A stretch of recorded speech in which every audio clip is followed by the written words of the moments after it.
in from TODAK's side. This will be really, really interesting. Now, as we expect, this is going to be a huge death ball composition coming out from TODAK's side. They want to run down their opponents as quickly as possible. Chiku going to be inside the gold lane. However, I do really like KEYD's overall draft. It's a very clear idea of what they want to do. Set up that kill zone. Make sure that they are ready to start pouncing and punishing TODAK's mistakes if they fail that initially. Play in, as well as the usage of the Eve.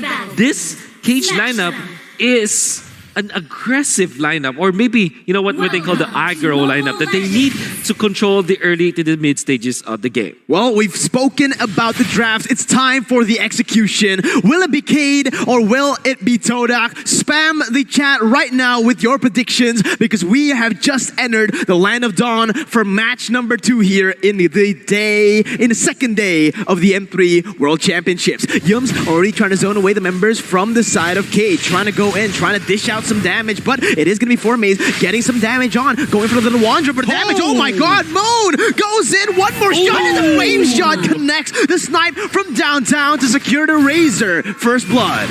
Wow, that was fast. That was incredibly fast here as Yum's taking a large majority of that aggression. They were not able to secure the Litho Wanderer, but they find that first blood so fast here. Some good decision making, especially since Chico was doing a great job at pushing out that lane early on. Moon, well played, great stun, great flame shot. The real advantage that they got from the first blood is that this Lancelot will have a better time, because it also means that KEYD will now be so confident into invading the jungle of Formaze, and that also means that TODAK will have great time in the first 2 minutes of the match. Maybe even a little bit of an advantage in the turtle fight once it happens. As you can see, this Momo is trying to clear out the wave as soon as possible and maybe transition into this mid lane and help his Kagura. Interesting.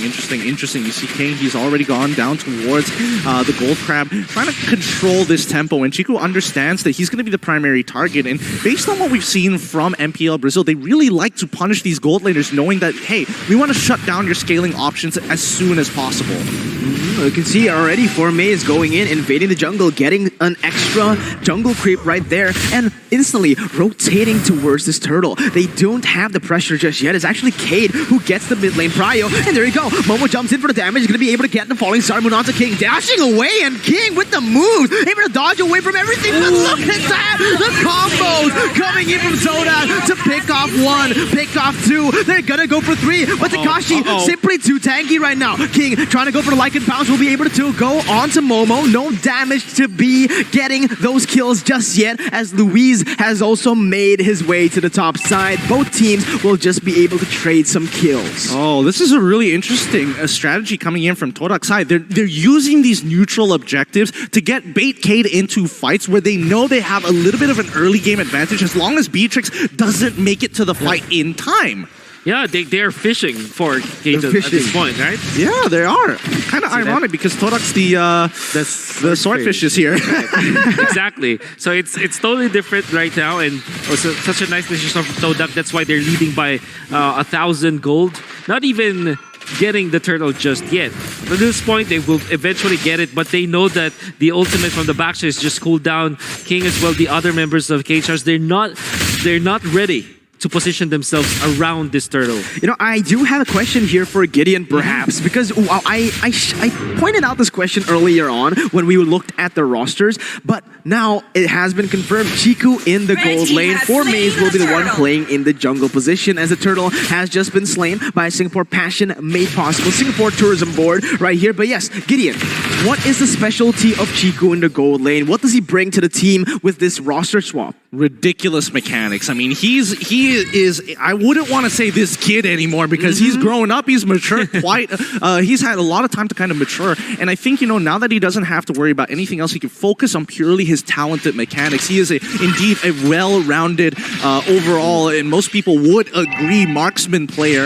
And Formaze, he loves those assassins. He loves to engage. He loves to make that outplay. So it's easy for them to switch depending on that situation. But let's have a look on how Momo is now becoming a more dominant force in TODAK's side, pushing for control on top side of the map. Now you can see Formaze as well going in. Holy Baptism will be able to connect. Real world inflation has been popped. Formaze will be able to get away with the Phantom Execution, as both teams will just choose to disengage. King will be able to secure his own purple buff here and, you know, fend off for himself from that invade. Yeah, very nice recovery from KEYD, as we saw. By the way, Momo opted to go for the Enchanted Talisman as his first item, which is interesting because you kind of need to tank up, but at the same time want to make sure that you keep that lane always pushed. And that's what he's trying to do now. Look at how aggressive, how far forward he is. What he does is just to cut the minion wave, clear it as fast as he can, and then participate into mini team fights. So maybe look for plays around the map. And this is proving to be good for TODAK because they're now keeping Tekashi up top.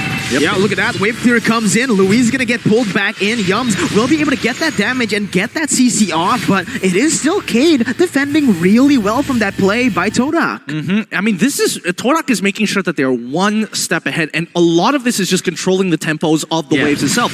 Momo, what he's doing so far is keeping them in lane. He knows he can get out of these situations. He just has to buy a lot of time. Momo quickly flickers on out of here. He might be in some trouble, but you know it's Esmeralda. She can tank for quite a bit, especially since King doesn't have his second item. Let's see what happens here. It is going to be KEYD again, trying to get some pressure. Already starting up the turtle here.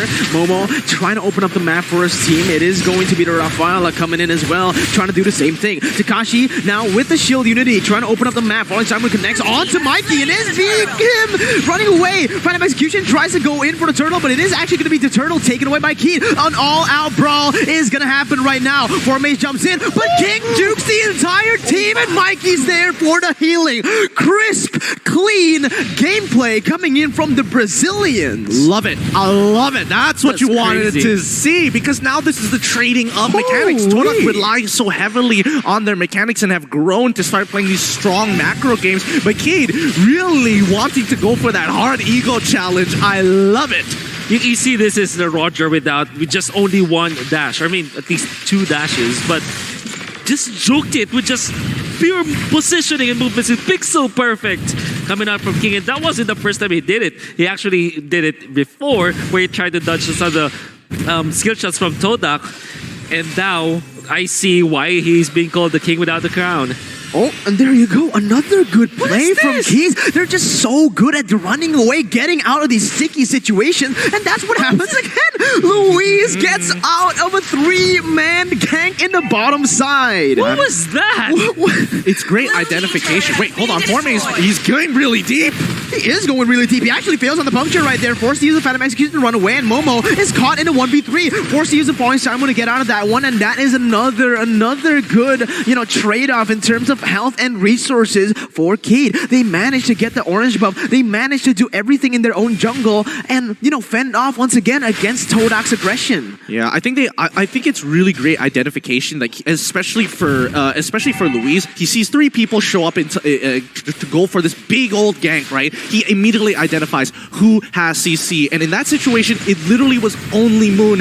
Everybody else really couldn't do much about the situation, so he just timed it, wait for the yin yang overturn from Moon, and then he knew he was going to get out scot-free. Yeah. Oh my god. Third turtle has spawned in this game. King now trying to get... was able to get the purple buff. Now rotating to the top side where Chiku has just been munching on that top side turret. But it is actually going to be TODAK now with the pressure. They've done the lane swap. Now with Nathan up top, they will be able to get the clear. And that's going to be Mikey opening up the map. But he's going to get taken down instantly right now with TODAK having the pressure. It is going to be KEYD trying to go in for the steal. Moon is going to be caught in the midst of it all as TODAK tries to back away. They have the turtle. They have the kill. So far, they are going to be able to walk away with the lead, but KEYD, they're looking for more. Chiku jumps in with Entropy, trying to buy some damage, trying to buy some time, but it is going to be Tekashi looking for a re-engage. Time of it has going to be able to connect. Tekashi now just so tanky with the Turtles of Poisons in a 1v3 gets out. Yep, and then in this entire time, let's keep an eye on the map. That was a 4v5 situation, and TODAK, they traded, they were able to lose one, that's fine, they didn't really get the turtle, okay, no big deal, but look at the amount of pressure that they were able to get on the bottom side of the map, and eventually evening out the score to 1-1 in that overall trade. And in fairness for TODAK, they have been winning the economic battle as we are seeing it. Those little moves, they pile up, and now they're leading by 2,000. Of course, they're leading when it comes to the kills, and they're keeping KEYD at bay. And the fact that Luis, as well as look at that. So the fact that they are famished when it comes to the farm, it piles up so slowly, But after 9 minutes of game time, we're seeing it in full fruition. Yeah, there you have it, man. We were mentioning this. TODAK, with the aggression, they haven't been able to actually get some pickoffs, but now you can see completely with the map split up already, with the pressure that they got in all of the side lanes. This is TODAK at their best. Playing it clean, going for the pickoffs, and one by one, KEYD members are falling like flies as TODAK look for the pick once again. I'm already connecting to the backside. Prime's going to be the target right now. Still able to run away, but a Phantom Execution comes in. Formaze with a mistake right there. He goes in, overcommitting a little bit, and KEYD might have a chance to turn this around, but no, TODAK gets the turret, moves away, and lets Formaze just, that's the only thing we're willing to sacrifice. Yeah, and immediately you can see the response from TODAK. They know that, okay, Formaze dying kind of bad because in about 9 more seconds, Lord is about to come up. It depends on what KEYD wants to do. If they want to take this Lord early, they absolutely can, and TODAK will try to slow them down, or they can wait longer for the Luminous Lord, but let's see this fight one more time. Where did it all go wrong, Wolf? Well, definitely the positioning of Luis was there.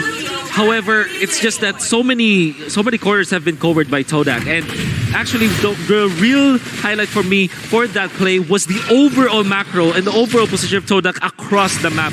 That's why they got so much gold out of that with just single play. And KEYD going for a very smart decision. They don't have to get Lord right now. It means they want that Luminous Lord. They're going to go for global gold. Let's break that top tier.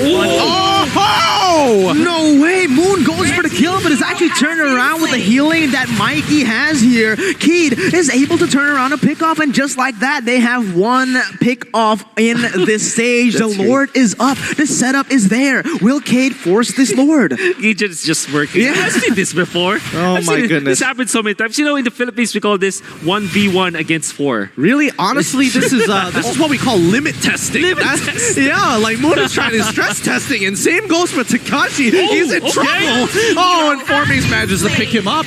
Oh no, this might be a disaster for the side of KEYD right now. Losing their tank, their front line right now, and the Lord will be taken away by Formaze. There's going to be Chico picked up all across the board. In the midst of it all, Luis still able to kite away, still able to deal some damage, but in the end, Yums shuts him down. VK King is trying to run away now. With the Lycan bounce, it's not going to be enough, and that's 4 members taken on the board. TODAK are looking for the wipeout. Prime fighting with his last breath, and he survives. What is going on? But the falling Star Moon in the end to seal the deal with the Lord. They might go for the end right here, right now. No, I don't think they can actually go for this. Luis is coming back up in about 6 seconds unless they can speed this up right now. And Takashi is going to try as hard as possible to keep it under the turret. He goes down. Mikey and Luis is back to hold strong, and TODAK identify, all right, let's take all the inhibitors. Let's take them for every piece of gold they are worth for. Holy moly, man. That was a crazy fight. We saw KEYD, they had the advantage, but they didn't play as a team. One person alone playing in that bottom side, Takashi. Maybe he thought he was going to be able to distract those members for a little bit longer to take the Lord. But man, I feel like that was a little bit too much. I don't think it's too much, actually. I think TODAK, this is one of their specialties. They're great at the scramble. They like throwing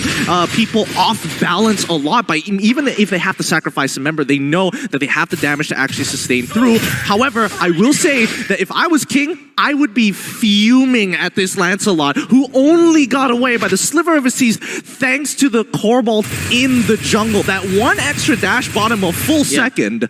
Exactly. And TODAK, they also bought about, 8,000 gold because of that the string of events. And what I will say about TODAK is that was a really good macro play from macro recovery from TODAK. But KEYD, they tried to go for that cheeky play wherein they went over for Takashi to buy some time for the Lord take, and they also have that Eve ultimate. It makes a total sense, but it didn't work out in the end. Again, it's going to be TODAK collapsing on the way to the backside, but it is only Takashi with a Tortoise's voice is still able to buy a lot of time, but in the end, it's going to be Chico picking up the kill, going in for more. A 1-for-0 right now as TODAK are looking for the siege to end the game. They have been able to get these crazy picks, but will they be able to shut them down and take the game right now? That is the question that we want to see answered. Right now, it is still KEYD able to defend with that high ground.